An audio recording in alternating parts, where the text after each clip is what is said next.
the BNCCC to speak tonight. My name is Darcy Greeter, and I've been a member of the BNCCC since nearly its inception. I serve on the leadership team for the BNCCC. Additionally, I'm the Associate Dean of Students at Illinois Wesleyan University and a 37-year resident of Bloomington. It is an honor for me to speak to you today. The Bloomington Normal Community Campus Coalition originally started as a server training committee in January of 2005. In August of 2006, the committee held an expanded meeting in which it was renamed the Bloomington Normal Campus or Community Campus Coalition and developed a vision and mission statement. Our mission is to reduce high-risk drinking and related consequences among Bloomington Normal students. Our vision is for the Bloomington Normal community to be a community that is fun, safe, and diverse, operating in integrity, and supporting families of all kinds. We are not a collection of teetoters, nor are we the fun police. We are a broad base of community partners from the 4 colleges and universities to District 87 and Unit 5, local hospitals, and police departments, including the BPD, NPD, ISU Police, and the McLean County Sheriff's Department. Area drug and alcohol prevention specialists, including Project Oz and Chestnut Health Services, property owners, among others, working together in the common belief that there is strength in community partnerships as we work in common to identify needs and develop programs and best practices to address alcohol-related problems associated with high-risk drinking and related issues among our youth. Since the BNCC's inception, we have been awarded nearly $750,000 from several national grants that gave rise to the establishment of active alcohol task forces on the campuses of the aforementioned colleges, continued server training programs, UTIL enforcement, which stands for Enforcing Underage Drinking Laws in the Community, including the downtown area in Bloomington, the development of a community standards guide that has been distributed to college students over the last 4 years, coordination of efforts that helped to prevent the establishment of a Fool's Fest, an annual drinking weekend envisioned to bring college-age youth from across the area, including multi-state areas, in the style of unofficial St. Patrick's Day in Champaign and Halloween in Carbondale, events that result in damage to public and private property, arrests for violation of state and local ordinances, multiple injuries, sexual assaults, and several deaths associated with high-risk drinking. The drafting of and passing of a keg reg in both communities, giving local law enforcement additional tools in tracking the purchase of kegs when laws and ordinances are violated. Current activities include work within local schools, from safer prom weekends to empowering parents to set expectations with children and find support in making tough decisions. The BNCCC remains active and true to its mission. You'll find the BNCC is supportive of the efforts of this group to develop a vibrant entertainment district that adds to the distinctiveness of our community in the heart of our cultural district. Indeed, the BNCCC was a partner at the table when the Downtown Task Force looked at issues related to weekend activities, which we know begins on Thursday in our downtown. We are establishment and server friendly, working to provide training and support to bar owners and to those who have the responsibility for serving patrons and for knowing when enough is enough. We're concerned for the safety of the thousands of students who crowd downtown on party buses. Our concern is not just for their safety when they're in Bloomington, but as they ride the buses each year. We know that there are multiple incidents of assaults and injuries to riders. I come tonight to you tonight as a member of the BNCC and as a college administrator who every week deals with college students who have overconsumed and many who have wound up in the ER as a result of alcohol poisoning. Twice in my career, I've lost students to over-intoxication. Every year, your local colleges participate in the CORE survey, which measures and reports on drinking habits of our students. I won't bore you with a lot of numbers, but I will share that both ISU and IW students are drinking and binging at levels that exceed the national average. As a result of overconsumption, our students have self-reported being in trouble with the police, getting into fights, injury to self and others, performing poorly on a test or project, missing classes, doing something later regretted, experiencing memory loss. At all levels, we are exceeding national averages. Sexual assault and dating violence is a concern on all college campuses, and it is reported nationally that 1 in 4 college women will be sexually assaulted or a victim of unwanted or coerced sex by the time she graduates. In the vast majority of these cases, alcohol was involved, consumed by the survivor or the perpetrator or both.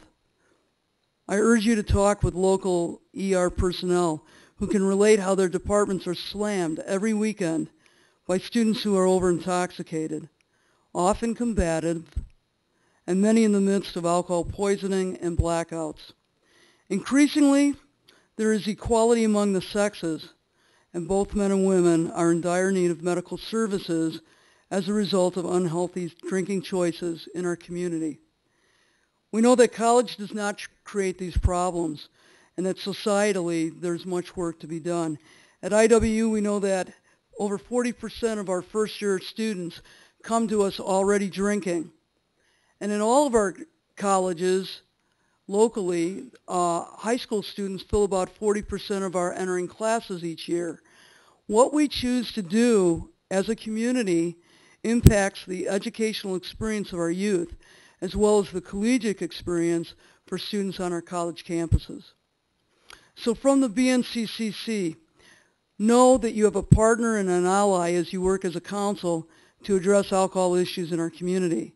Collectively, we can all work together to realize a community that is safe, fun, and diverse. Thanks. Thank you very much, Darcy. Appreciate it.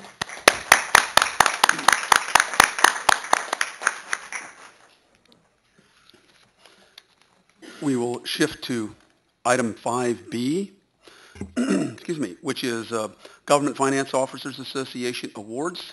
And will Patty Lynn Silva please step forward?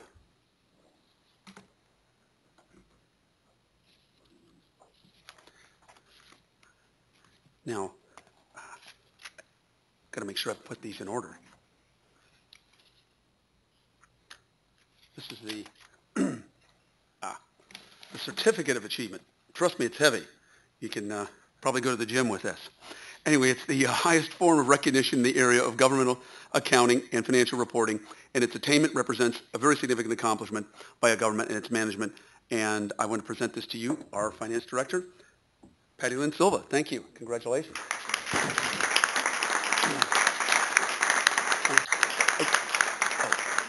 I'm sorry? Yes, absolutely. A special thank you. I just wanted to say thank you for acknowledging the work of the Finance Department. And we have come together as a team since I've been here less than a year and a half. And I just wanted to give a special thank you to everyone in the department. Without them, this wouldn't be possible. But also Paulette Hurd. Paulette Hurd really spearheaded the entire financial audit. She has come to us by way of Clifton Larson. Gunderson. They changed her name. She's a 15-year audit manager there, and we're very lucky to have her. And without her, we wouldn't have been able to complete the audit and also win this award. So I just wanted to give a special thank you to Paulette.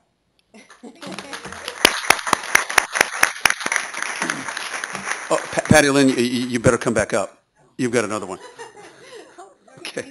There's an award for financial reporting achievement, and it's awarded to the individual primarily responsible for preparing the award and the award-winning comprehensive financial plan. And this year's recipient is Finance Director Patty Lynn Silva. Congratulations.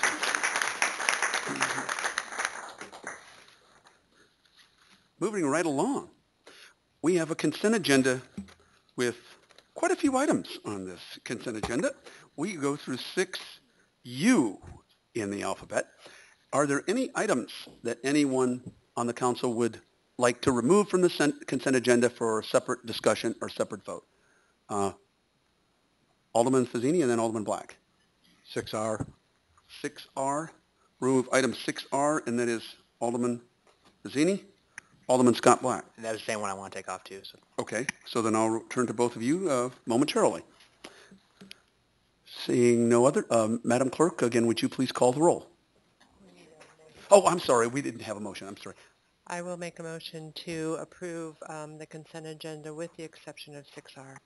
Okay, moved by Alderwoman Schmidt. Is there a second? Second. Second by Alderman Black. Now, can we please call the roll? My apologies. Alderman Schmidt. Yes. Alderman Black. Yes. Alderman Fazzini. Yes. Alderman Fruin. I do not have any personal or business interest in any of the listed items, nor have I received any financial benefits from any of the parties or organizations referenced in the consent agenda, and I vote yes. Alderman Lauer. Yes. Alderman Sage. Yes. Alderman Milwamway. Yes. Alderman Stern. Aye. Okay, motion carried.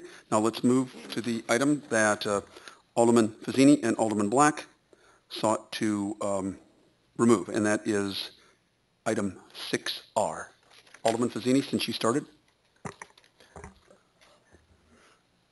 I didn't see a strict enough section on the penalty for noncompliance. In fact, in the ordinance, I didn't see a section on penalty. And I would like to see something that actually prevents people from getting on these buses or cabs with liquor, either open or unopened. And my thought was that for the first offense, there'd be a fairly significant fine in the area of $500, and I understand that's close to what it might be, and that for the second offense, we remove the license. I don't think we need people transporting students who aren't going to take their job seriously and help us achieve what Darcy was talking about and what we want to happen. Okay. Before we move to Alderman Black, Deputy City Manager Barback-Hens, would you care to respond? Yep. Corporation Counsel Todd Greenberry, in the council's question staff response, did put in the current city ordinance fees and fines for first and second offenses. I would like for him to come up if he can give us any more clarity on what the ordinance currently says. Okay, Mr. Greenberg, thanks. Yes, the reason there wasn't a penalty provision is that there is a penalty provision in Chapter 40, the chapter that regulates vehicles for hire, among other things. Section 1011 has a penalty section. For a first offense, there's a minimum fine of $250 and a maximum fine of $1,000. For a second offense, the minimum fine remains at $250, but it goes up to a maximum fine of $2,500. Section A, or I should say subsection A of the proposed new section, applies mainly to passengers. Subsection B applies mainly to drivers. Obviously, the City Council has the authority to amend the ordinance at the table. In this case, we would have to be inserting some other provisions, other sections. I mean, you can still do that tonight, and we can draft it up, to conform with what's done at the council table. Now, one thing that we would like to bring to your attention, of course, is that the license there are two different types of licenses. There are the licenses to drive vehicles for hire, and then there's the license to actually drive or operate a vehicle for driver company. Excuse me, a vehicle for hire company. So that's one thing perhaps we'd ask for you to take into account when you're deciding what the penalty would be, is whether to, at least for the staff to clarify, is whether you're wanting to remove a person's ability to drive a vehicle for hire, in other words, that we're taking one driver off of the road, or whether you're wanting us to revoke a license to operate an entire fleet, possibly, of vehicles for hire. And that, of course, might go against an owner who wasn't at all in the neighborhood when that happened. Alderman Fazzini, other questions? Corporate Counsel? No, I appreciate the explanation.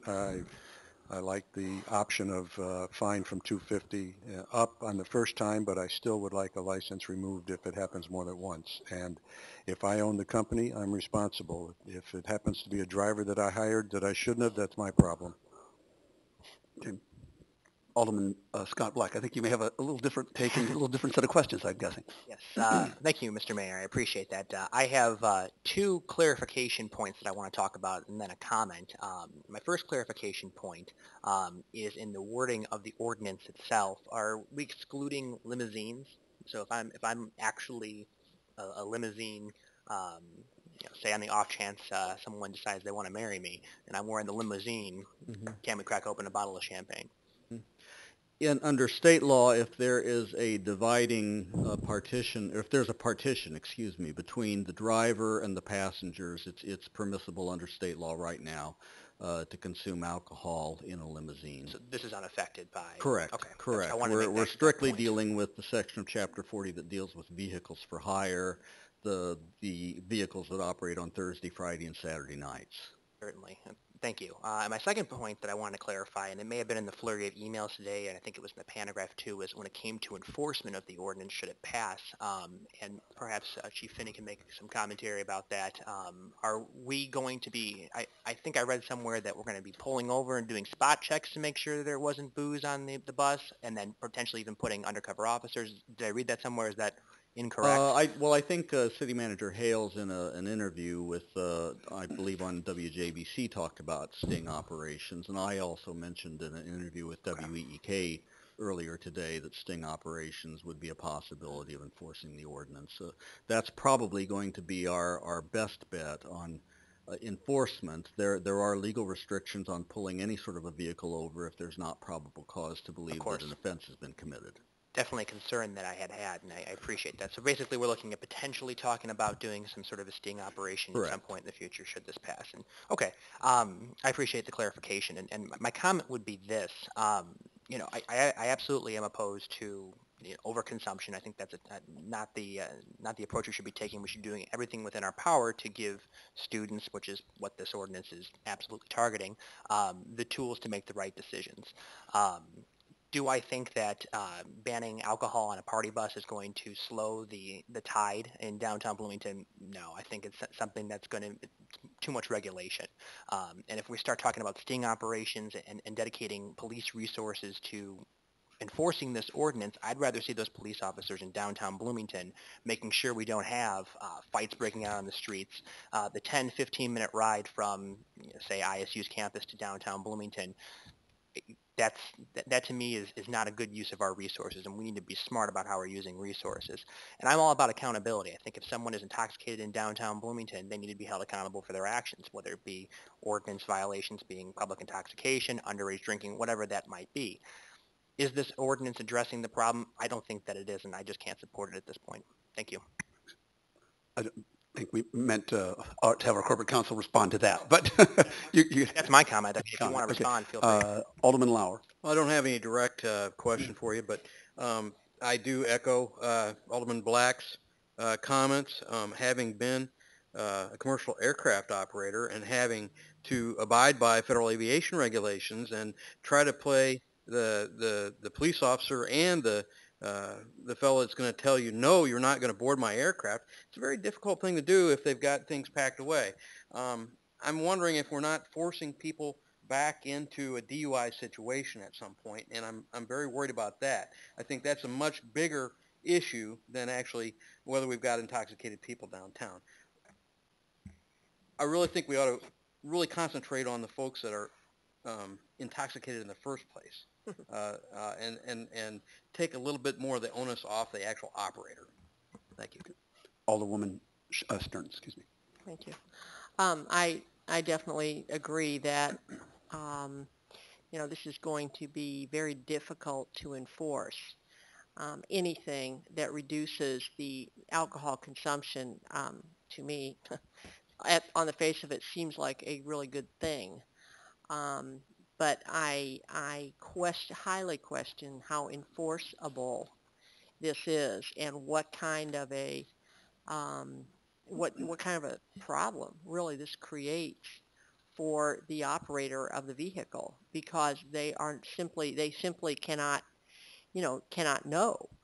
And I really think if it were doable, maybe, but our police resources are stretched, in my opinion, about as thin as they can be, and still the somewhat chaotic situation downtown, I don't see a great change, which is a huge concern. But I like this idea.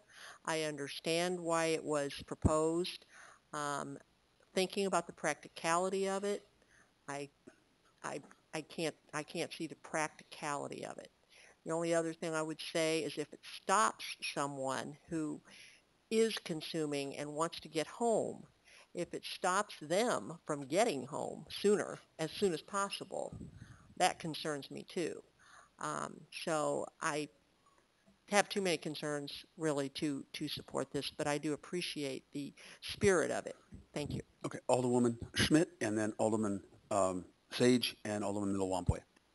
I want to speak on behalf of this quite strongly. This is a recommendation that came out of the Downtown Entertainment Task Force. It was based on a variety of experiences that we heard about, and I think it was supported by a large majority of the people who are at the table, including the BNCCC. In my opinion, anything that we can do, we should not stop doing one thing because it's not going to solve the problem. Everything we do together solves the problem. And we're licensing these companies. I think we should hold them accountable. And I am very glad to see this on here. And I'm also very supportive of where Rob is going with this, Alderman Pizzini, in terms of encouraging us to really make the owners and the drivers accountable for what happens in their businesses as they bring people to and from the downtown. Okay. Again, Alderman, we have Alderman Sage and Alderman Miller-Wampoy and Alderman Fruin and Fazzini. And then I think at that point, unless there's really a rebuttal, we're going to have to, I think, cut bait on this. Yeah. Alderman Sage. And I too will speak in favor of this in no particular order. Here's some things that we heard when we talked about this. Number one, many of these recommendations were I think, driven out based on input from our police department, from our officers, which to me speaks to some of the value of it. Secondly, if memory serves me right, I think there was even some reference to the fact that some of the drivers of some of the vehicles for hire were looking for a little bit more legal coverage to be able to enforce some of the issues that they were having to deal with, including, I think, maybe some of the physical altercations that they would get into because riders were getting on already intoxicated. I was reminded again, the comments from the representative from the BNCCC tonight, that we have a lot of binge drinking. We have a lot of drinking that happens when these folks, before they ever get on the vehicle for hire. And so for me, I want to try to continue to welcome, we want to welcome those customers downtown into those establishments that hold those bar licenses. But I think we also have to insist that they respect the downtown. They respect the businesses, the people, sidewalks, the streets, and part of that is making sure that you don't show up almost falling out of the vehicle for hire before you get down there, because to me that's not setting a proper respectful tone that I think it's important to ask people to be accountable for. So thank you. Thank you. Alderman Miller-Wampoy. Sure. I'm also in support of this, obviously because of what I do at ISU, dealing with student conduct issues. But I think one of the things that we've talked about previously about the downtown is trying to find a way to change the culture. So in some way, shape, or form, whether it may be difficult to enforce, that's true, but there are many things that are really difficult to enforce, and they're still law or ordinances. So I think we do have to send a message of what we think is appropriate behavior.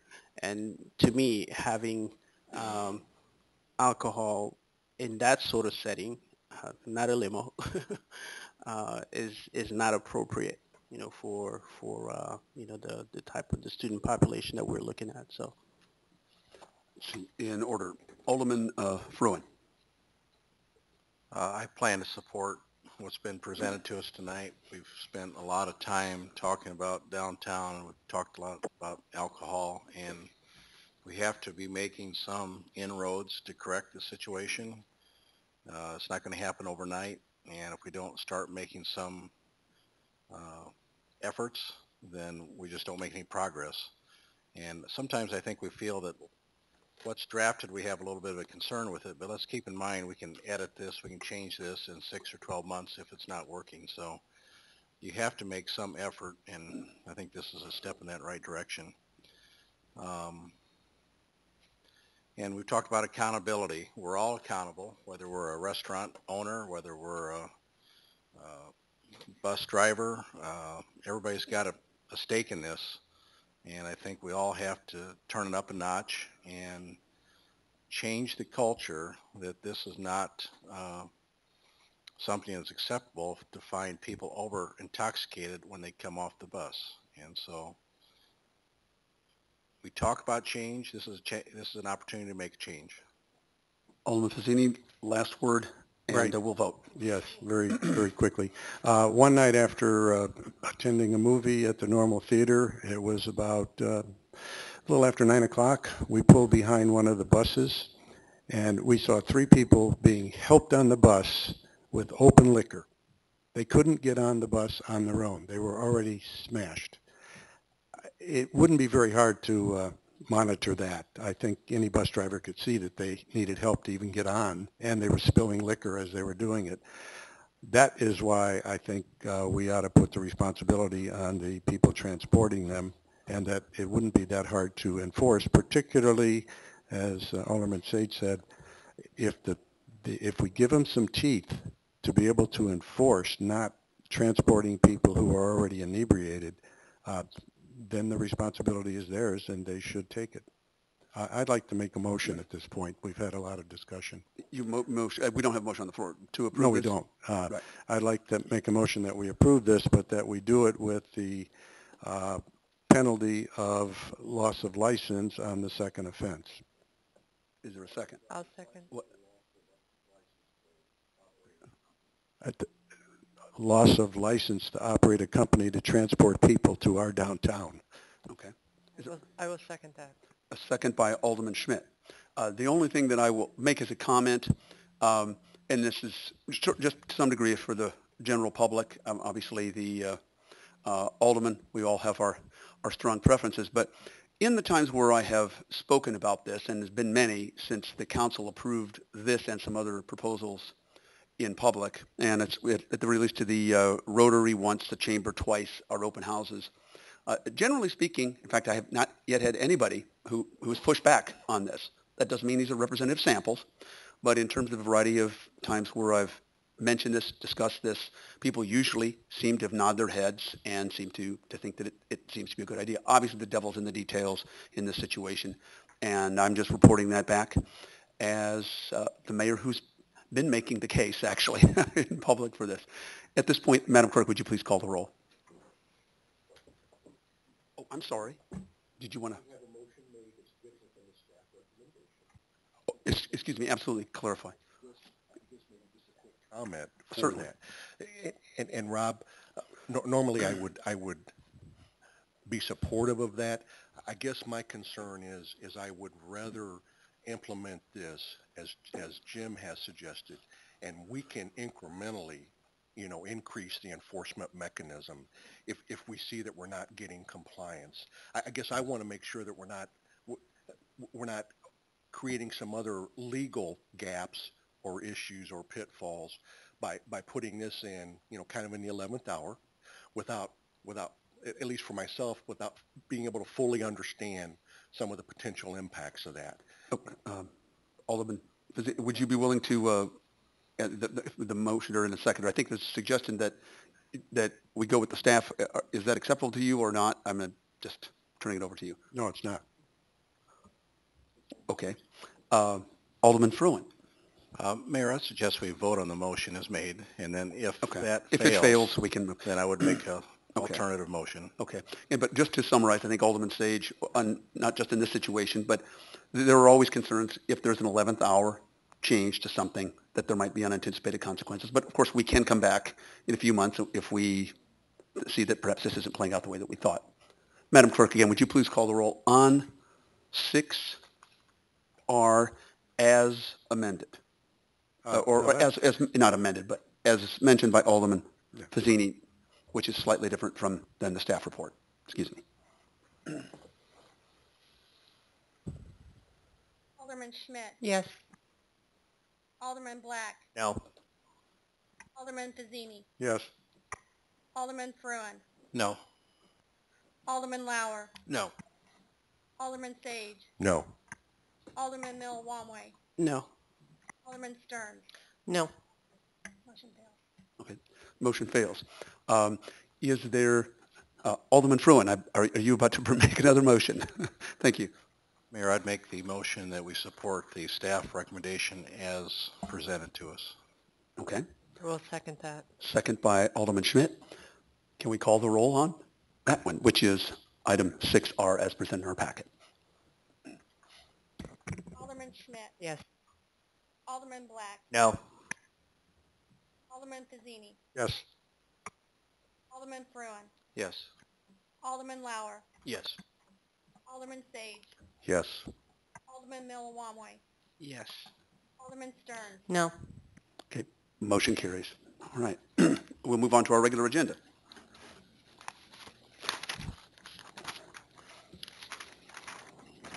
Under item 7A, we have a presentation by Mike Nugent on our workers' compensation, property casualty, and liability insurance stewardship reports. Welcome. Thank you. Good evening. Thank you.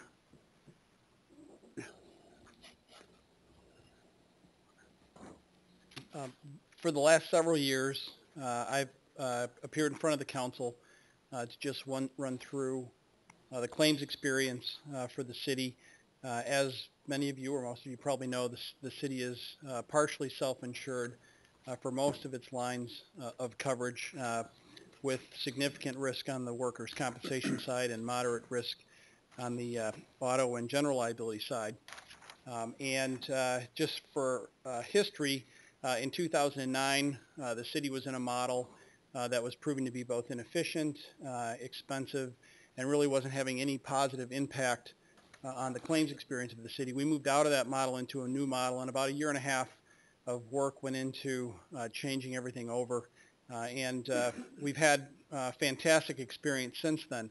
The one thing I'll tell you is on the work comp side, which is the biggest cost driver for claims for the city, is for populations of this size, under 100,000, there is less predictability than for larger cities. And so you expect to see some swings up and down in claims experience, and that shouldn't be viewed as, well, we must be doing something wrong or we really are doing something right, as long as we stay in kind of a narrow range. So that's what I want to go through tonight. I'm going to start with the property and liability program, and I just want to hit on a couple things. One, this is the experience for the past 5 years up through the end of the last fiscal year, which is April 30, 2013. And I just want to point out a couple of things. One, the total claims went up by 100. However, 2011 to 2012 was a very unique year for the city. Anybody want to guess why that was? We didn't have winter. And so we had almost no snow plows hitting mailboxes, and we didn't have any potholes because there wasn't any salt put down. So it was a very unique year. It makes 12-13 not look so favorable, but actually 12-13 is a pretty good year for us from an auto liability standpoint. And just for reference, the majority of these claims, the 295 claims, tend to be really small. We are either repairing a mailbox or we're fixing potholes. It's not big line item expenses. And in fact, I'm going to cheat and I'm going to go down several slides to the so we can spend more time in the work comp. But if you look at this slide, this is the actual costs to the city year by year, and you can see the 0809, which is the model that we thought was inefficient and expensive and wasn't having favorable impact, where we had just less than $1.5 million. And every year since then, we've had under $500,000. And again, 12-13 is a pretty good year for the city, taking out 11 and 12 because it was a highly unique year. So again, from a liability standpoint, I think things are going along exceptionally well, and we're always going to have claims activity, but we want to try and keep those within a reasonable range, and I think this is the low end of that reasonable range. Any questions on that? Then I want to switch over to the work comp, which again is where the bulk of the expenditures go. And let me just make that a little bit easier to read. Table 1 is the frequency being the numbers of claims, and numbers of claims tends on occasion to drive the actual cost of claims. And if you look at the total column for 12-13, we were up quite a bit from the previous 2 years. Again, weather does have some impact on our claims activity, so 11-12 probably was a little bit on the low end. I think 12-13, although again looking to be a pretty significant increase, is really still in what I would consider an acceptable range from number of claim standpoints, especially when you take into consideration the three biggest contributors to your work comp claims are 3 very difficult jobs. Police, fire, and public works do a lot of heavy lifting. They don't have a chance necessarily to prepare all the time like other jobs where you can stretch and do other things. If you're a police officer, you can't tell the suspect to stop and wait while you stretch. You got to do what you got to do. With our fire, we tend to lift a lot of heavy patients, and that causes a lot of stress over time on knees, backs, and shoulders, which is where you see most of your injuries. So again, I think the numbers of claims are pretty good given that. I want to focus on fire because our fire department did not have its best year on record last year. Their claims frequency was up. It was the second highest in 5 years, and of course the 08-09 year is our bellwether for a bad year, so we kind of crept close to that. Now we had some unique events. We had a huge apartment fire where we had 3 injuries come out of that, and fighting fires is a dangerous job, and so I don't expect that every time we go out and fight a fire that we're going to come away without any injuries.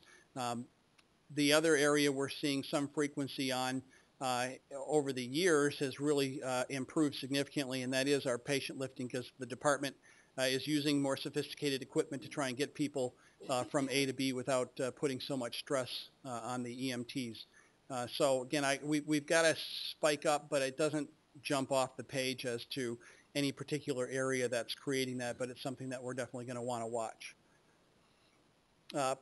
Parks and Rec, also a spike up in activity. These were all pretty small claims. In fact, if you look down here, the blue represents just medical-only claims, and the gray are litigated claims. So our litigated claims kind of stayed in a normal range, but we had a spike up in medical-only. So those tend to be smaller claims and not something that we're really overly concerned about right now. Police, again, really good year for police from all ends. If you look at the gray bars on the bottom, they've had a positive trend in litigated cases every year since we moved out of that model. Their claim frequency is down. I think their performance from a work comp standpoint has been really fantastic.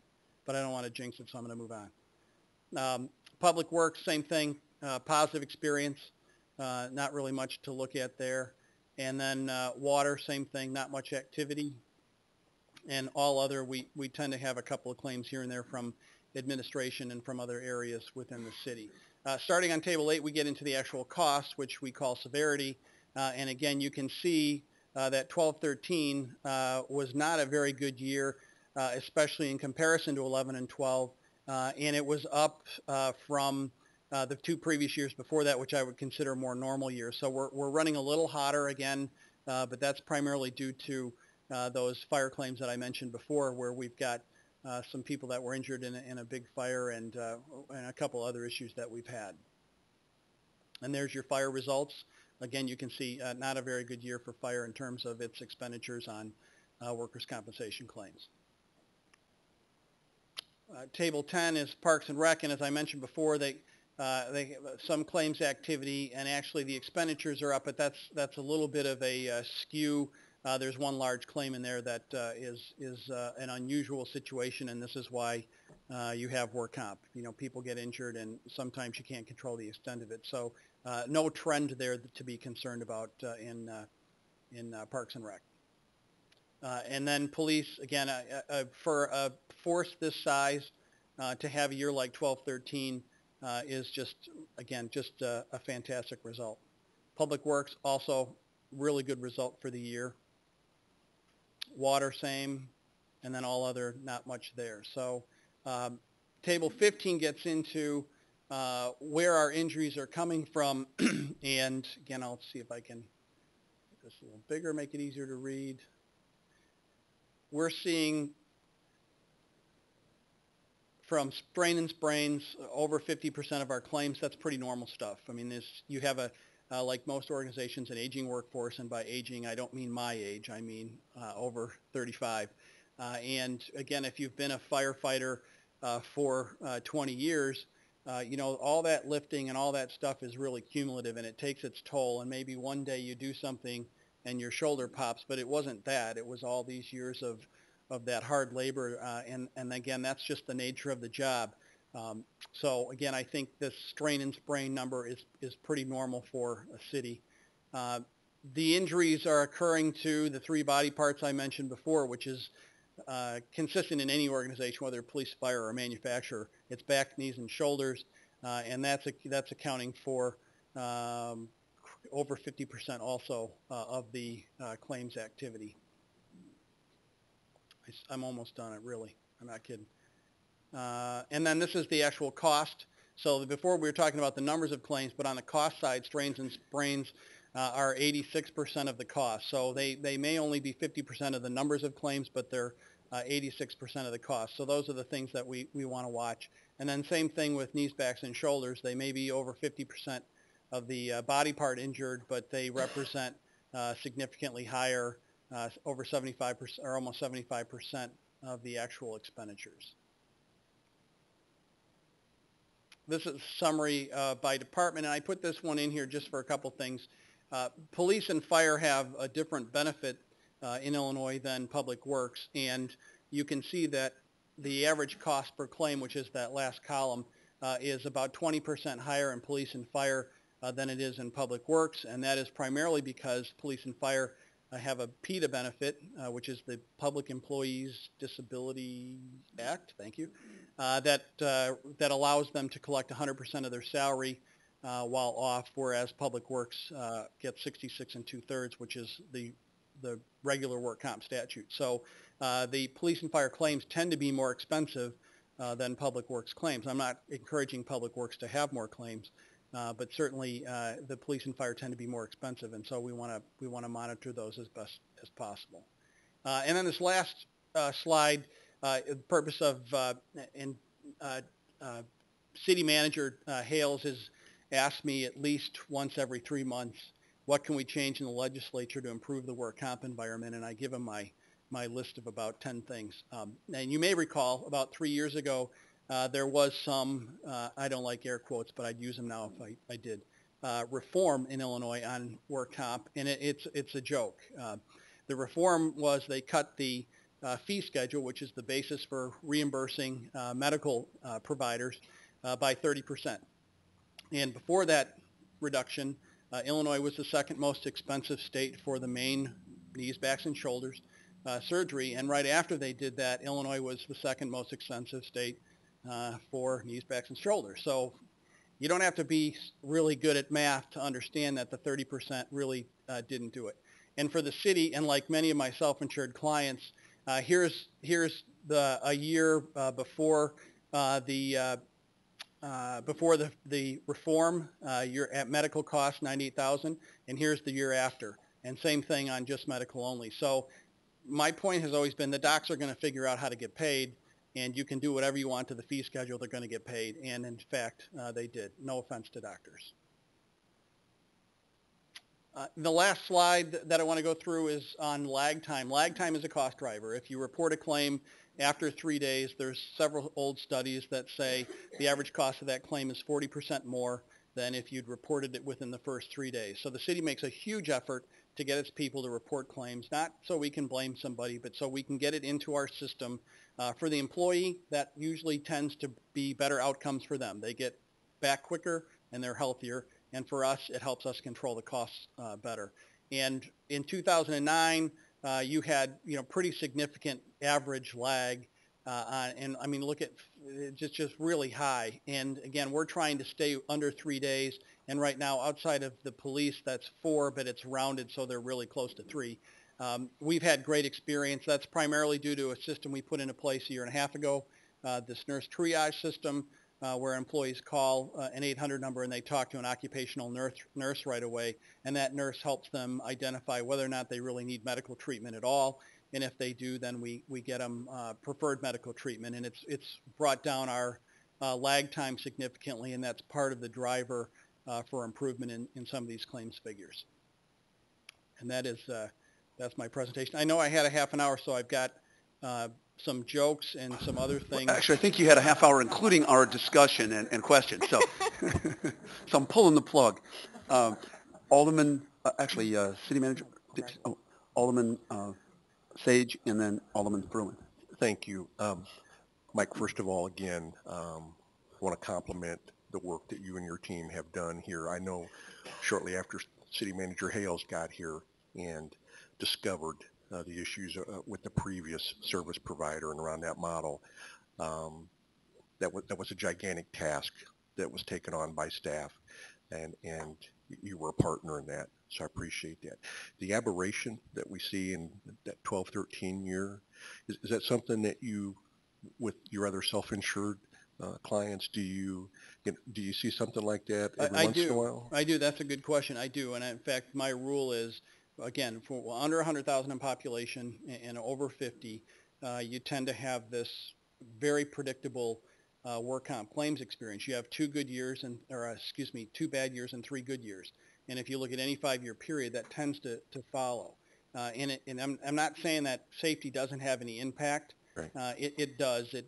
Maybe it narrows that window a little bit, but there's only so much you can do. And again, with the tasks that your people do and the age, you can't expect to do this without having injuries. So right. I think it's very predictable within a range. It may not look like it if you looked at it on a piece of paper, but to me it is very predictable. Okay. Thank you, Mike.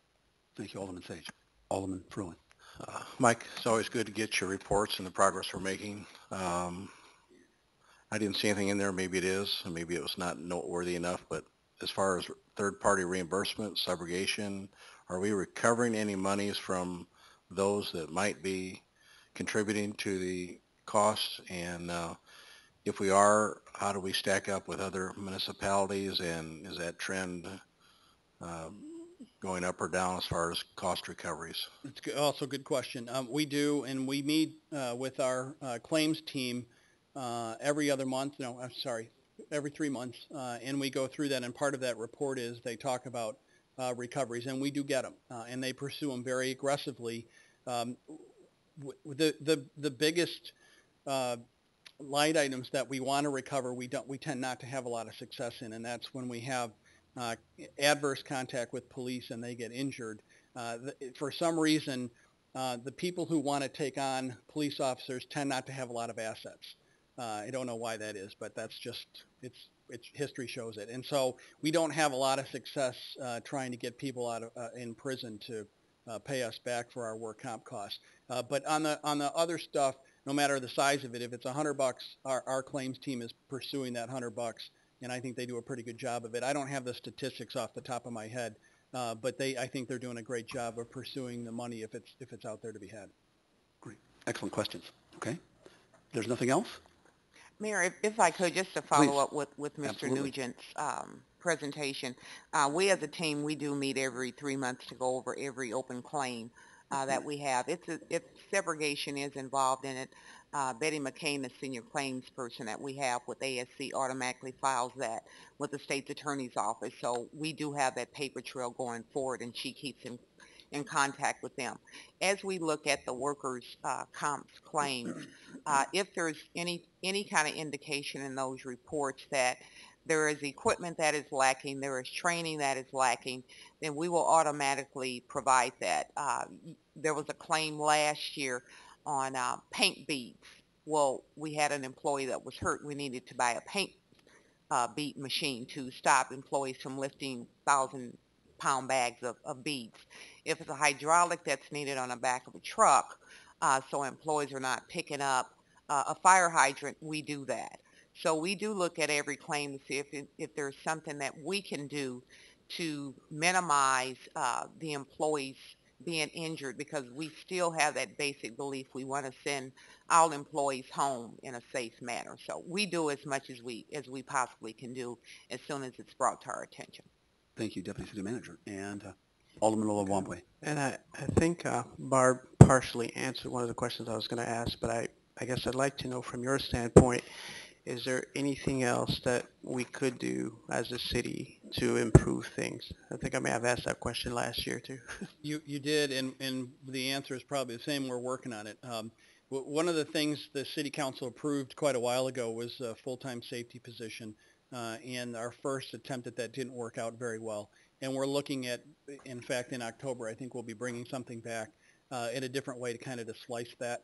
But that's the component we're really missing is, and I was talking to the fire chief about this earlier, is, we need an outsider to investigate these work comp accidents. And again, not looking for blame, but looking for, do we need different equipment? Do we need more training? Do we need a different way to look at how someone got injured, how they injured their shoulder hauling a hose? Is there something different we can do?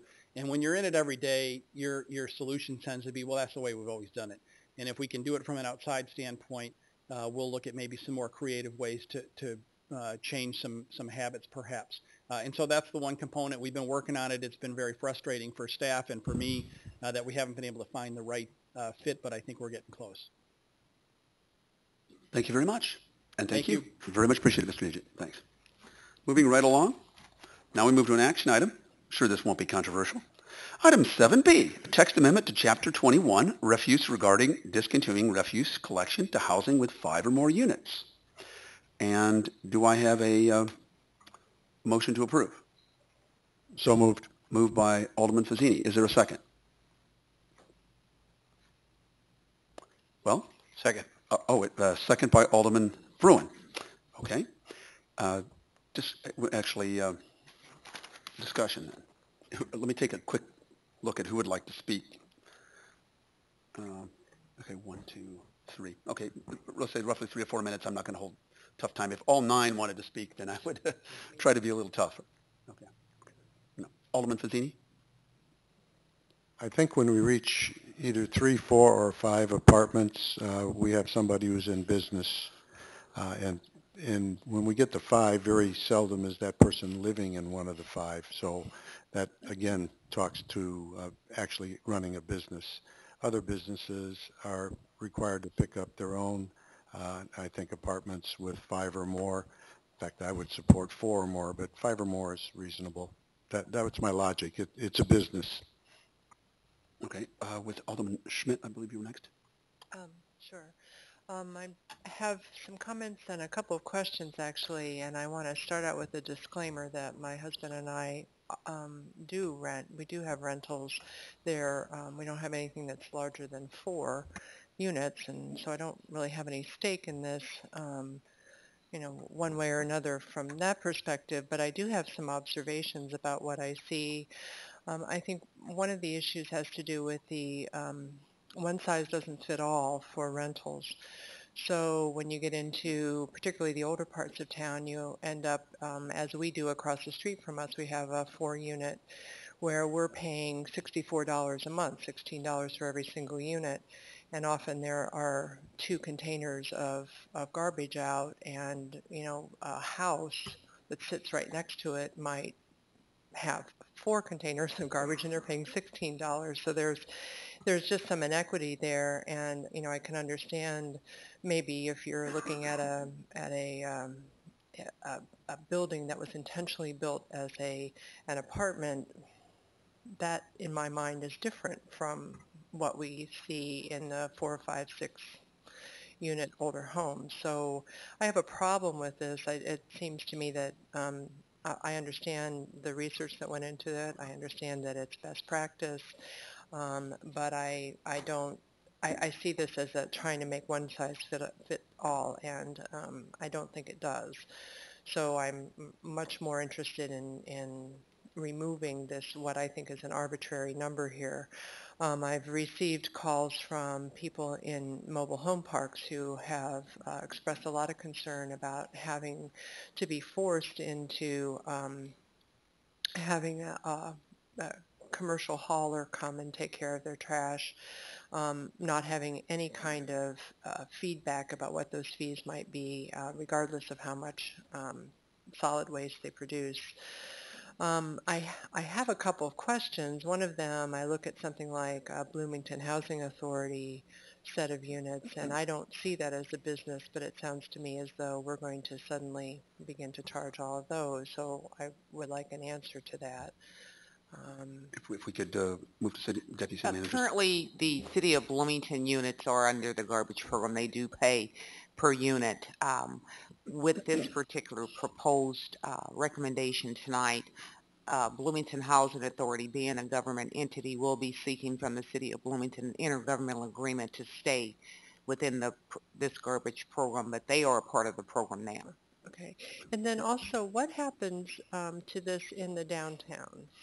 We've had some questions from downtown folks, and right now, obviously, the only thing that many residents can do is to put their solid waste into our sidewalk containers, and what happens in those situations? And if I believe, Jim Kirch, would you come up? I believe the downtown would stay within the program.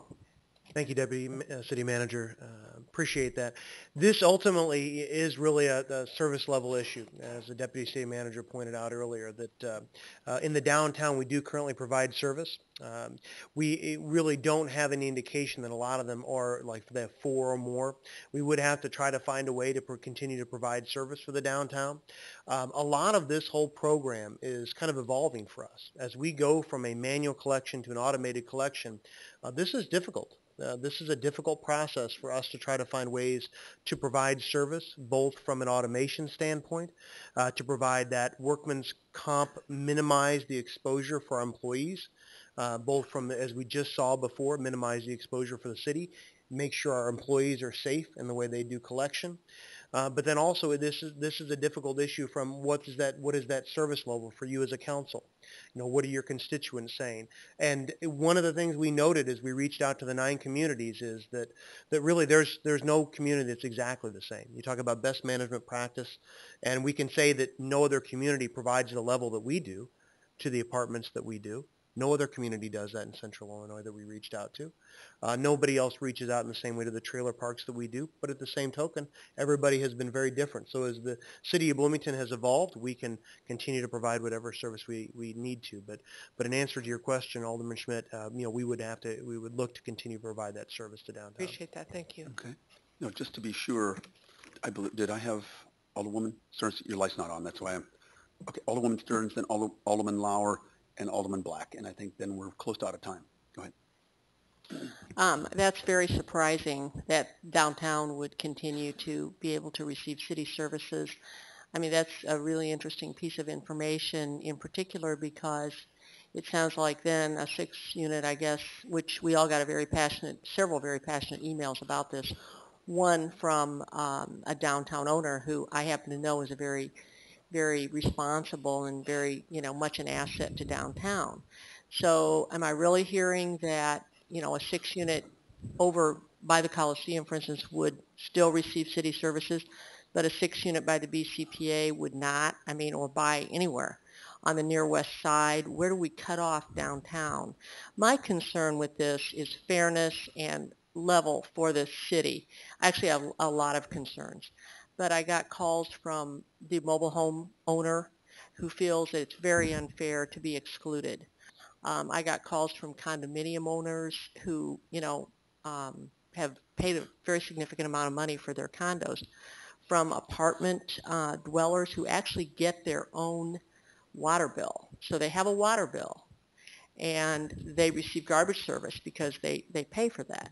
But now we're going to tell them that they can't have the same service. And the truth is, and especially if you're going to make exceptions, for instance, downtown, with all respect and with all understanding of the difficulty of this, I think that sounds a bit discriminatory. And because the same issue that downtown person mentioned with space, not having the space for a dumpster is felt by lots of other apartment owners. We got an email from Michael Cade today who has exactly the same issue with parking, space, etc. Well, not exactly, there's no two exactly, but similar to the one downtown. So are we going to continue to make exceptions? And another big issue is for the historic neighborhoods where dumpsters are unsightly, they often overflow. I've had a lot of complaints about them. And finally, so that's a huge concern with the livability and the quality of the look and the feel of our historic neighborhoods that do have apartment buildings. And one constituent of mine is here tonight specifically to talk to that. And yes, it's a huge issue to force these buildings into private haulers when now they have city service. I have two more quick issues that I'll just really touch on. The ability to recycle. I spoke to the Ecology Action Center today, and while they couldn't give hard and fast, they definitely agreed that some of the private haulers will not or have not or don't seem to want to recycle. So we've got the recycle trucks, we've got the containers. I think we've hugely increased our diversion rate, which is what we were trying to do, and indeed that's saved the city a lot of money. And why are we taking people out, eliminating customers? We're eliminating more customers than I think we realize. We're taking work away from our city employees and giving it to private haulers who will clog our streets, our alleys. It's unsightly, it's noisy. I'm not proposing for the big units, but I am saying for those, say, 6 units that are in neighborhoods right next to a unit who's being picked up. Here's what I think is a better approach and a fair approach. Charge for the number, for instance, of receptacles that we're picking up. Because as Karen mentioned, a 4-unit could actually have less than a family, easily. So, the concept is that these 4 units have all this refuse. I can attest, in my neighborhood that it's not necessarily true. And as far as as far as the payment and the fee, as Karen said, 15 times 4 for a 4-unit, that's $60 versus 15 for a single-family home. That $60 is a lot more money and oftentimes has exactly the same amount of garbage. Okay. So Jim, I quickly just respond, can't. and then we're going to. I'm really disappointed because I think it's unfair to the mobile homeowners, the apartment dwellers, a lot of inner city folks, the neighborhoods can't support this. Thank you. Yeah. Comments, Jim? Anything? Some of the benefits are that we love it, that our people love our service. I think that is a great thing that we've heard time and again. We look at the silver lining with everything, and by golly, we have great service in Bloomington, and that's something to be proud of. When you talk about exceptions, when you talk about service level, that's a governance issue, and that's what you're voting on tonight. And so ultimately, that is up to the council to pick what service level you would like. Part of that 18-month process we've been going through for the solid waste analysis is to provide you with the information to allow you to make those choices. And after that, it is our job to implement them. And then it is also our job to make sure you understand some of the unintended consequences for whatever choices the council should make. With that, so for example, at the downtown, if the council should choose not to provide that for the downtown, we could do that. We can talk about, I think that's not the direction you were wanting to go, but we talk about downtown. I was specifically talking about it in the couplet. Because essentially, downtown really doesn't get most of the services that we get. For example, mostly they don't get trash collection. There's a different level of what we provide for some of that downtown. So we're talking about two different things. When we talk about just right outside of or near downtown, however you want to distinguish that, that is correct, Alderman Stearns. There's a lot of different apartments in those areas. And some of that, what's interesting is you drive around, you'll see all sorts of different levels of service from even the private haulers. Because again, if you'll notice in the council memo, 90% of those apartments 5 and greater are already served by private haulers. And so as I drive around, you see some with toters themselves. You see some of them with the smaller dumpsters that are squeezed inside of a little grass area. You'll see the larger ones. Here's the thing to note. If we serve some of those areas, and this is key, if we serve some of those areas in the downtown and we continue to provide those service with the carts, there'll be a lot of logistical issues. Not to say that our staff cannot overcome them, because we can. It's just we'll have to get out of the vehicle more. We'll have to really get in and out quite a bit more. There's going to be a lot of issues with parking. We're going to have to try to resolve some parking issues. We might even have to look at additional equipment, try to figure out how we can meet whatever service level the council sets. So whenever you're done, setting that service level, that's where we'll have to figure out how to get it done. That's our job. Thank you, Jim. Alderman Lauer, and then Alderman Black, and then we'll vote. Just real briefly, I echo a number of the concerns already.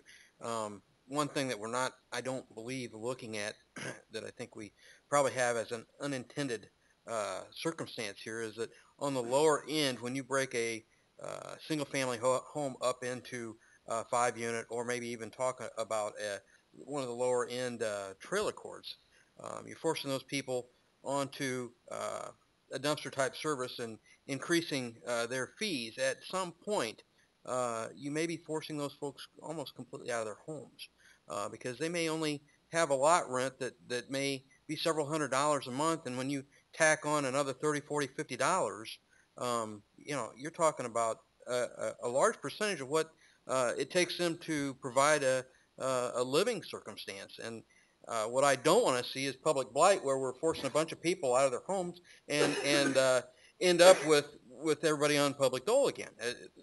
That's not the direction we want to go. Thanks. Thank you, Mr. Mayor. And I definitely enjoyed the conversation that we've had tonight. As I read through this, I'm not one that likes to take more time to think about something, but in this case, I think that we need to.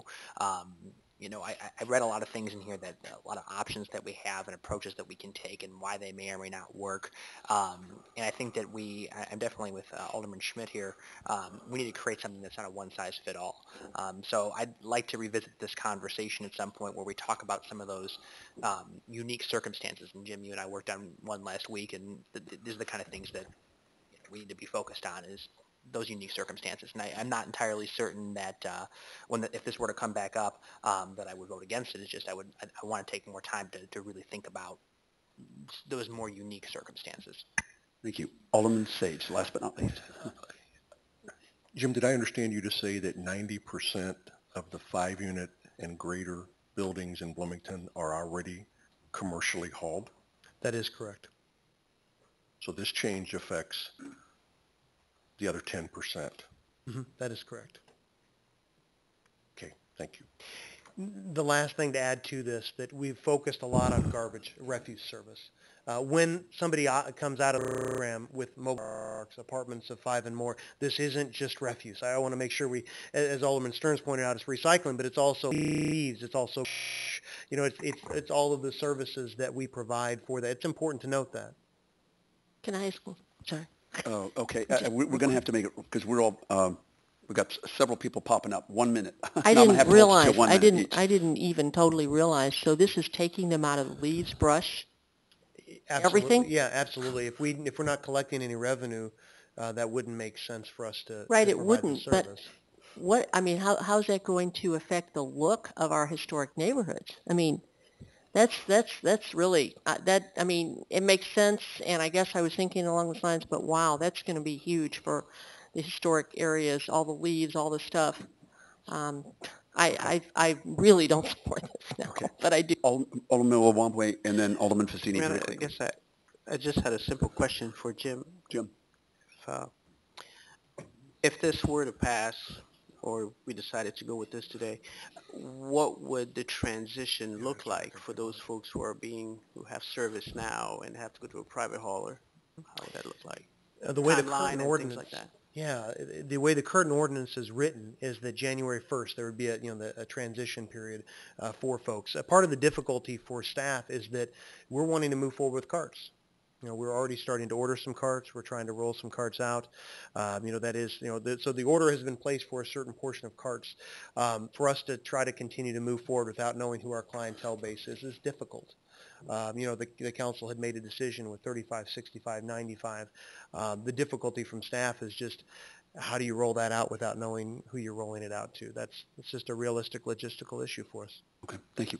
Alderman Fazzini. Yeah, hearing the tone, I'm not too sure that we're going to be passing anything here.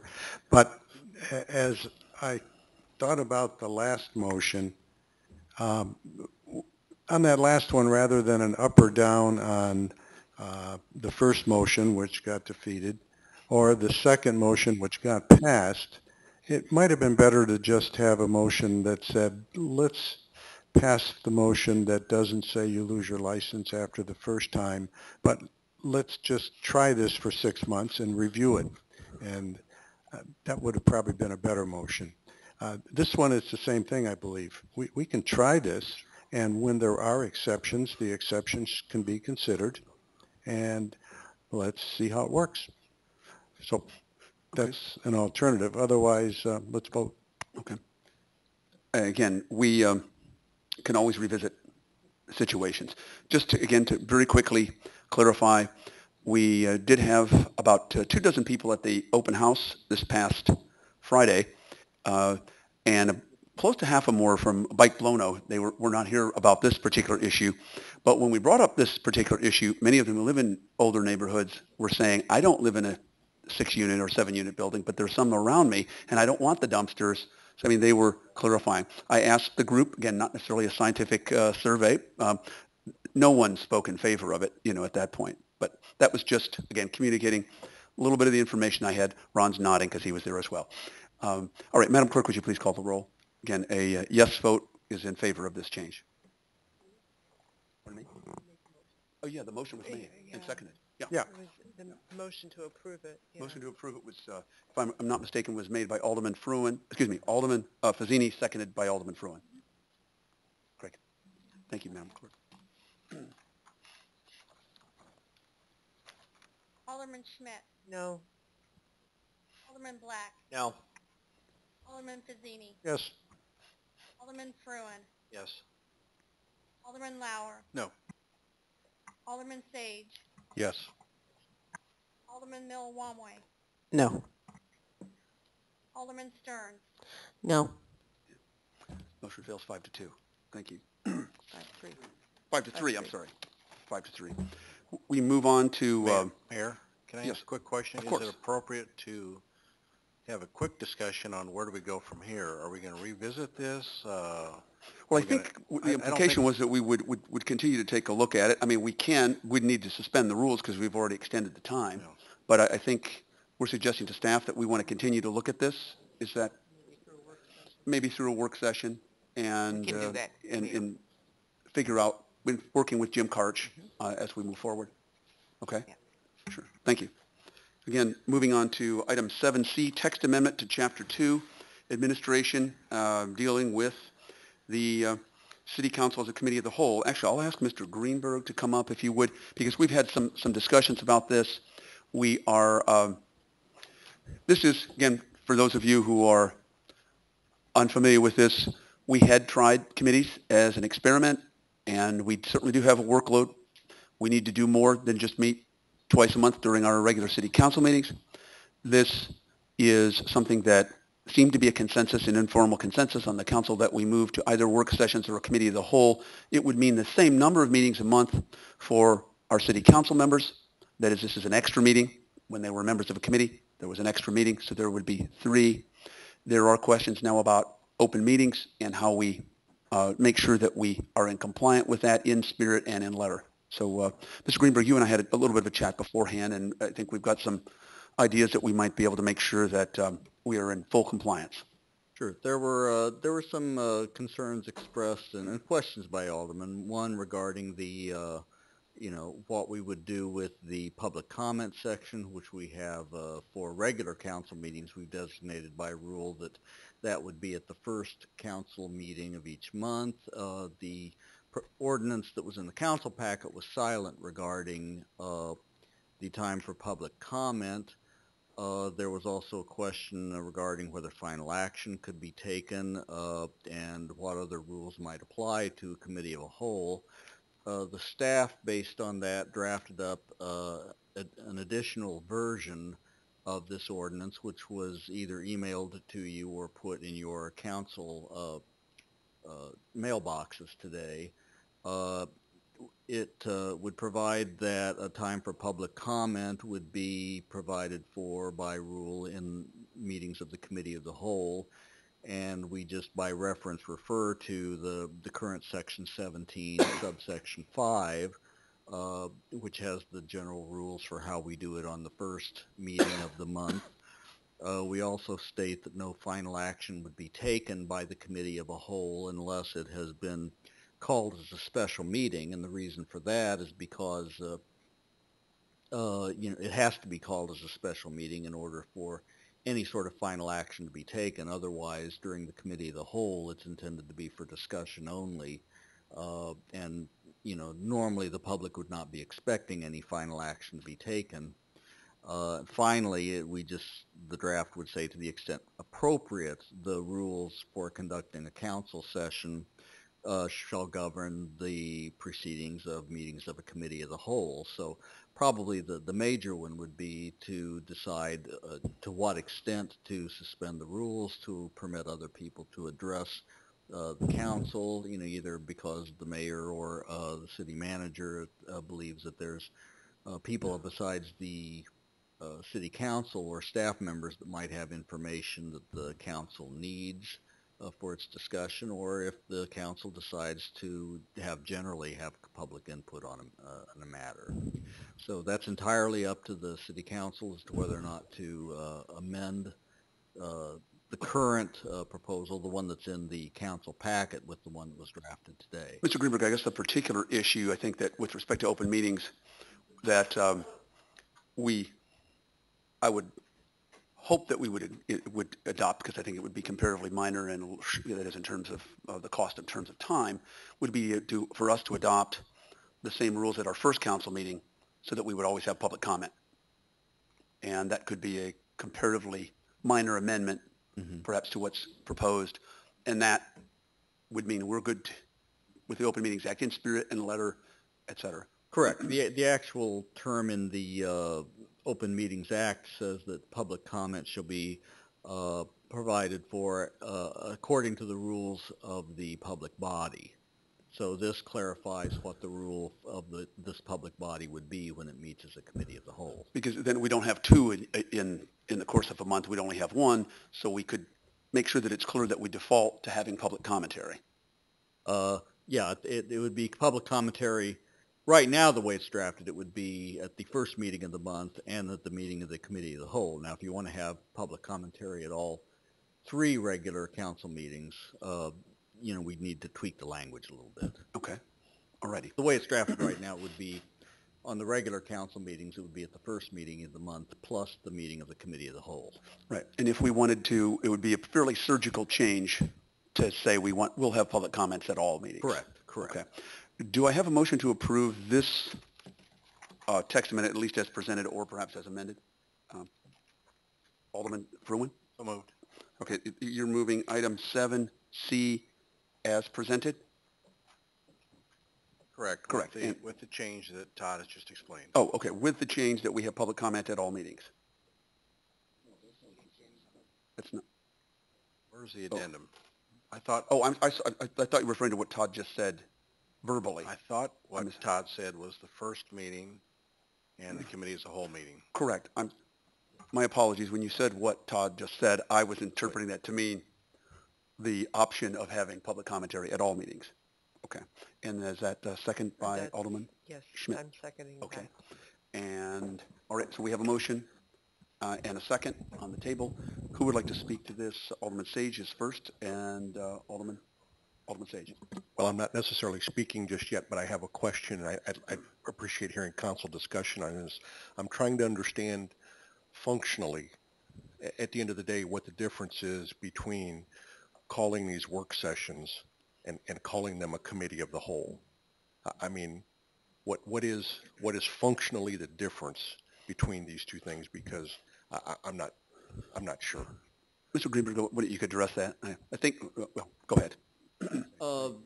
You're right. I'm not sure that there is a difference between a work session and a committee of the whole, other than that this is a time where we're specifically setting aside the third Monday of each month at 5:30 for the purpose of meeting as a committee of the whole, whereas with the work sessions, they may or may not happen at, whatever time we call them before the regular council meetings. But I think as a practical matter, you're probably correct that there's not a functional difference. I think the intent of the ordinance was, an attempt, I think, to get away from the committee meetings that were being held at various times of the weeknights. Yeah, and I understand that, and I guess to me, what I'm trying to understand is at least from where I sit, and again, I appreciate some council discussion on this. To me, this just looks like we're adding another day of the month for work sessions. So whether it is, committee of the whole, committee of the parts, whatever we call it, I mean, these are work sessions, and that's why I'm having trouble understanding why this committee of the whole concept is, at least at some level, seems to be such a driver here, because I don't see it different between that and just work sessions that we have monthly. I think it's a bird by any other name. Right. Again, I think it would be the same number of meetings if we had kept the committees, so you'd have 3 meetings, regular meetings a month. Now there are 3 regular meetings a month, but we're all coming together so that everybody hears all of what's presented rather than breaking up into the smaller work groups. Functionally, it's the same thing. And I would have said that, but I guess legally you're saying my impression would be, and Alderman Sage's impression the same. Okay, others that want to speak, Alderman Lauer and Schmidt and Fazzini, and I'd ask you to be, since we're at about time, we don't want to rush this, but if you could be expeditious. Just one quick question for Todd. I've been in contact with the Illinois Policy Institute on the OMA, and it's my impression from them that the Attorney General of the state of Illinois has a lot of gray areas she hasn't, or they haven't, totally defined from a legalistic standpoint, especially when we use the terminology committee of the whole. Is that correct, or am I? Well, I don't know of any cases or any issues specifically involving the Attorney General talking about the committee of the whole. I mean, under the Open Meetings Act, it's clear that you're going to have to abide by everything that goes along with the Open Meetings Act when you're meeting as a committee of the whole in any event. You can't talk amongst more than a majority of a quorum in a contemporaneous setting about city business, which you can't do anyway because of your capacity as city council members. If you're having a formal meeting, there's going to have to be the 48 hours advance notice that's posted on outside and on our website. So, yeah, it's a committee of the whole. You're not going to be able to get away from the fact that you are a public body, that you're going to have to abide by the notice requirements of the Open Meetings Act, and that you can't have a contemporaneous discussion among 4 or more of you about city business. So you certainly can't get away from the Open Meetings Act by designating this as a committee of the whole. You're still a public body, and you're still having a meeting. Okay. Alderman Schmidt, and then Alderman Fazzini. I think I have a question that relates to Alderman Sage's comments, and that has to do with what the expectation is in terms of are we then having work sessions 2 times a month plus a committee of the whole? I mean, what are we setting up here as a normal month-long calendar? I think what we were, the city manager and I, when we talked through this, I think when I talked to the individual aldermen about this, the assumption was that we've got a finite amount of work. I suppose we could make it infinite, but we don't want to make it an infinite amount. But we were hoping that it would be a very similar burden. It was not an increase in the number of meetings. Everyone was in a sense going to 3 meetings a month, or they were regularly scheduled. They were members of bodies 3 times a month. That's still going to be the case.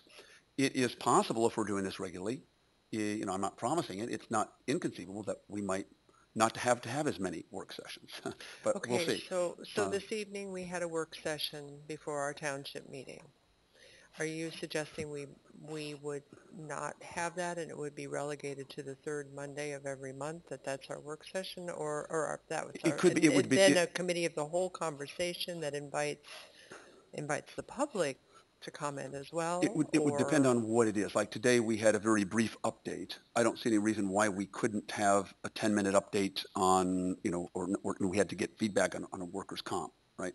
I don't see any reason why we might not be able to do that prior to a meeting of the committee of the whole. Again, we didn't work with, I didn't work with David about all of that. In the short run, we've got a lot of topics, especially over the next few months, that we're going to be doing. But in terms of the long-term picture, I think the assumption, and my assumption was, my assumption of conversations with each of the aldermen and women and David Hales was that we have a particular workload and we're just distributing it a little differently. We have the same number of meetings. We didn't want there to be any new obligations upon aldermen and women who obviously none of us are here for the money and we're paid less than a living wage, et cetera.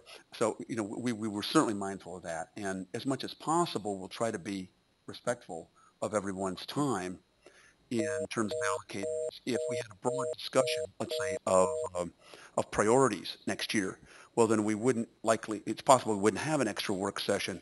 We'd just handle that in the committee of the whole. Okay, I just don't want to set up a system where we have a two-tier thing where and what I like about the committee of the whole is that it does have structure around it and it does invite public comment and, opens that up. So then I don't want to get in a situation where we say, well, we'll make this one a work session and then suddenly those rules don't apply and I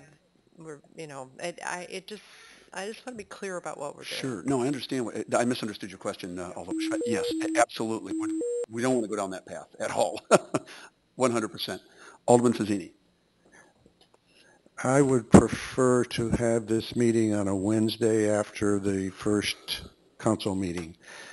When we take a third Monday in a month and stop the opportunity to have a long weekend, a Friday, Saturday, Sunday, Monday getaway, I think we're doing ourselves a disservice. And it also reduces the options of being able to go away for 2 to 3 weeks on a vacation.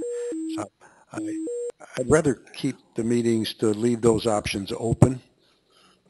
So I would be against this motion as it's presented, and I think we already have a motion, so right. just you know why. Certainly if it's voted down, then we'll have an understand. Motion. I understand. I'm not against the concept. I'm just against taking the timing and taking away long weekends and vacation options. Just as a clarification, not as a defense, I can rearrange my schedule at any point. But I'm a university professor. What I was hearing from everyone is that there was some degree of consistency. If we're just, smaller committees could, with 3 people, juggle schedules.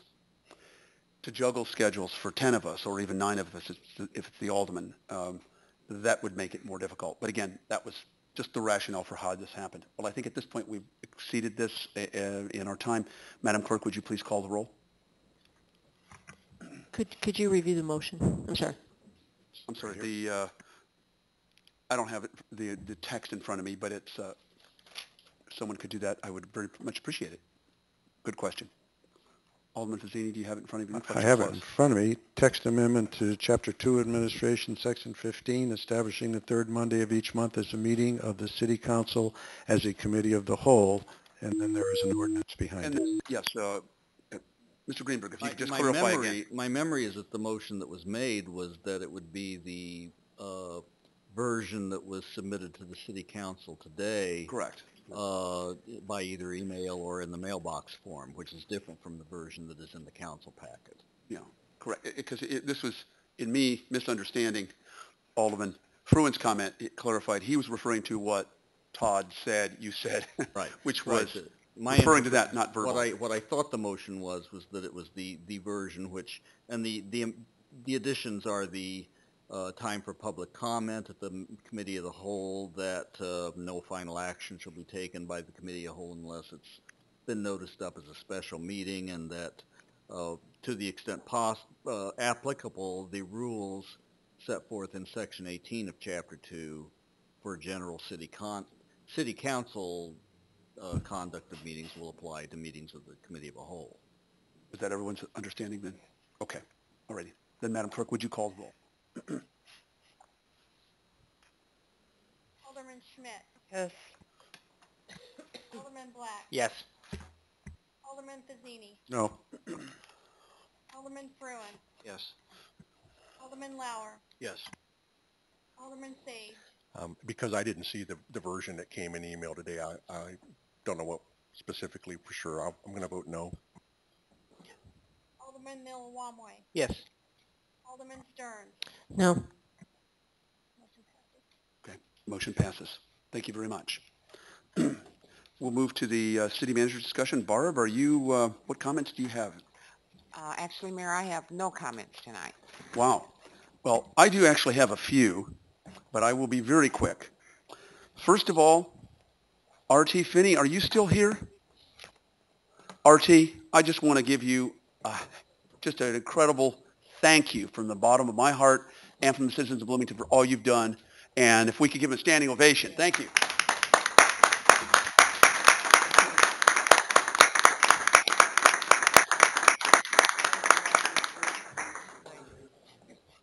Speaking of department heads, I have a couple of other matters of department heads. Craig, don't you get too comfortable. Would you please come forward? This is sort of an award and a payback. I want to thank our director of water because his mayor was sick and tired and hungry, and he loaned me $1 so I could eat. Thank you.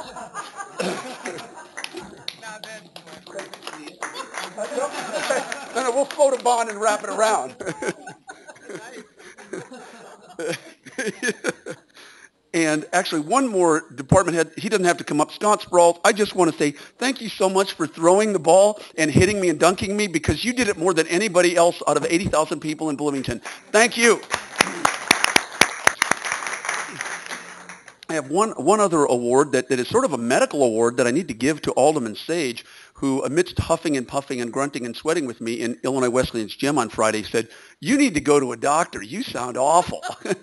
And I did, and they gave me happy drugs. Thank you. Now, I do also want to say I wasn't aware till last week that I needed to make sure that I did my Open Meetings Act training. And I did do it as a regional planning commissioner, and Alderman Scott Black was a county board member. We were in the same boat and realized, Tracy let us know, we had to go back on, and I did. My certificate is filed duly. It's in Tracy's office, and it's dated yesterday. But I also want to say, this is why I don't like online courses. I could have paid somebody to do it. And it would have said Mayor Terry Renner. It said Mayor Terry Renner because I said Mayor Terry Renner. I typed it all in. So I think maybe as we go forward, this is one of the other things Springfield needs to fix. Along the way, I do want to say, I want to recognize my 3 interns this semester who have done all kinds of stuff. If you'll all stand, Shay Feldy, this is in alphabetical order. Shay, thank you. And next, Brad Gressick, please stay standing. And Ryan Winter, thank you. I appreciate it.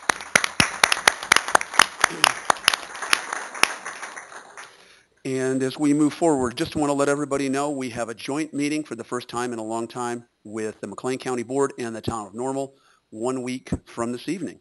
So I look forward to seeing everyone there. We also had a mayoral open house, as I alluded to earlier in a couple of the questions. Most of the discussion actually did not involve what we talked about this evening. It involved a variety of things, taxes, spending, downtown plan, and our bicycle possibilities. It is Jim Karch has put together a plan to link the bike trail in downtown and Illinois Wesleyan University. He'll be presenting that to us, and then a proposal to have a pedestrian bike plan. We had about 10 people from Bike Blono, some of who are in the audience this evening, and they were happy to weigh in on other questions too. But we had about 24 people. Once again, it was just a model of civility and understanding, even if we didn't always agree. People were, I mean, it was just absolutely great. I understand Alderman Lauer and I are now going to move to do a town meeting. Is that right? Okay, so that'll be the next one. That's the intent. That's the intent. And if others, I'm happy to work with others as we, move forward through maybe the winter months. Maybe December might not be the best one, but if we could fill in October, November, and then maybe January, I'd certainly appreciate it. Further, something, I didn't want to pull this, but I did want to call everyone's attention, actually probably not just the members of the audience, but also our council, to item 6T, where we combined boards and commissions into the building board of review. This is one of the dozens of things that City Manager Hales and I talked about the day after the election for several hours. Actually, we didn't talk about this for several hours. I think we talked about this for 4 minutes, because he said, we've got a plumbing board, we've got electrical, we've got all these boards, and we've been considering it. And of course, in typical fashion, I said, okay, let's just do it. Sounds like a great idea. And then let's move on to something else. But the point here is that there are lots of people who have served on many of these other boards, and there's only 9 slots. They can't all serve on this one. So many people are applying, and others are quite interested in this. But I think in the long run, it'll be a much more effective way for us to do this. And I'm going to try to finish this up next week so that this board can get moving. We'll have recommendations, hopefully for the next council packet. I'm waiting on some people who are going to give me their okay. So that's just as a heads up for item, whatever that was. I had to put my glasses back on. Item T. Thanks. And I'm almost done, honest. My handwriting is just terrible. Let's see. Actually, I am done. Thank you very much. I will go to Alderman. Do we have Alderman's comments? We'll start with Alderman Fruin. Mayor, just a couple quick thoughts. Maybe a quasi-town hall meeting. I don't know if we ever talked about it among council members, but yourself and Chairman Sorensen and some other staff, people. We had a meeting a month or so ago at the Holiday Inn on Route 9 East talking about the East Side Highway. And those invited were primarily the neighborhoods that are on the eastern border. But I know as I looked at the audience, there was a sprinkling of many people throughout the community that were there. So I had the pleasure of sitting next to you and Matt, who had very different opinions, and that's fine. You left shaking hands with each other, but all our wards are different, and we have different issues, and I'm glad you're kind of setting up some of the ones you have, and I know you had one with Scott, so this doesn't let you off the hook that I might want another one out there. And maybe You we'll name it, combine, I'm there. But thank you for your time with that. And then secondly, I want to just, in sincerity, say thanks to Karen. Earlier tonight, she made reference to the fact that she and her husband had a couple rental units or something like that, and she made the comment that they didn't really fit the criteria that was being discussed. But I thought it was good that she revealed that. In my perspective, we live in a very small community, and we all have memberships, we all have associations, we have affiliations, we have ownership. We have a lot of tangents that maybe the public doesn't see, but the public does see some of that. And so I think any time that we can, whether it's an actual conflict or not, anytime we can acknowledge I'm affiliated with this organization or so forth and so on, I think that's the right thing to do. And it doesn't mean we have to excuse ourselves, but it goes to show that we are trying to be as open as possible. So Karen's brief mention, I think, is a good example of how the rest of us can maybe make some mention in the future. So thanks, Karen. Right. Great point. Absolutely. Anyone else? Okay. Alderman Stearns. I want to mention to everyone, in case anyone would like to go, it goes on Facebook, that I now have a Facebook page, and it just pertains to the city. It's Alderwoman Judy Stearns. So anyone who's interested, it's been a lot of fun actually, but challenging. But it just pertains to the city, and I'm hoping I can keep up with it to some extent. And just a word about Alderman Fruin's comment. I think it's critically important that we clarify and understand what is and is not a conflict of interest. And I think that's been a question. Aldermen who work, for instance, at ISU have recused themselves from certain votes that I personally feel was not a conflict of interest at all. And I just use that as an example, not to judge anyone, certainly. But I think it's high time that we had a discussion about what is and is not, and understand the true legalities.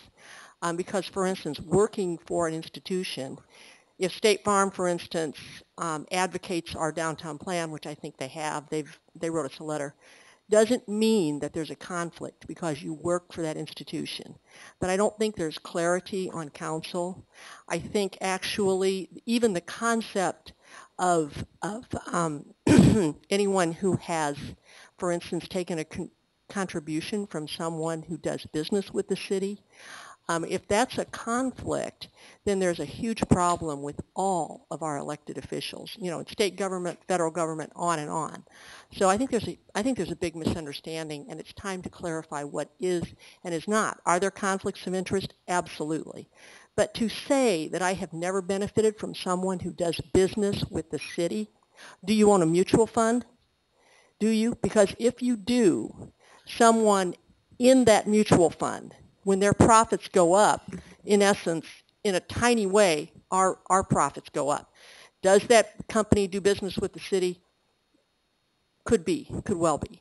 So I just want to say that. I think it's time we clarify and hear maybe from our legal counsel about true conflicts and what truly is not a conflict. Anyone can recuse themselves. That's their right. But I think it's time for some clarification. Thank you. And we have gone and talked about this at several points, and we'll continue to do it. But I think at the end of the day, the law seems to be quite ambiguous unless it's an obvious conflict. And I think it's just we all have to look at ourselves in the mirror and say, even if we know we're not involved, do we even want to give the appearance of impropriety? So it doesn't mean that we can't get some more information, but it seems like the law is so vague that unless it's an obvious quid pro quo, that I think at the end of the day, it's got to be up to the individual council member's conscience when doing that. But on that note, I am remiss. I was told by your intern today, reminded me, and I said, please send me an email to remind me that Alderwoman Stearns has gone on Facebook. Certainly this is important, not that everybody has to, but if you want help, we can find out or find you help. But it is certainly a way for us to engage social media to try to hook up and talk to our constituents and get more direct, regular feedback. On that note, I think we're done. Do I have a motion to adjourn? Moved by Alderman Schmidt, second by Alderman Black. All in favor, signify by saying aye. Aye.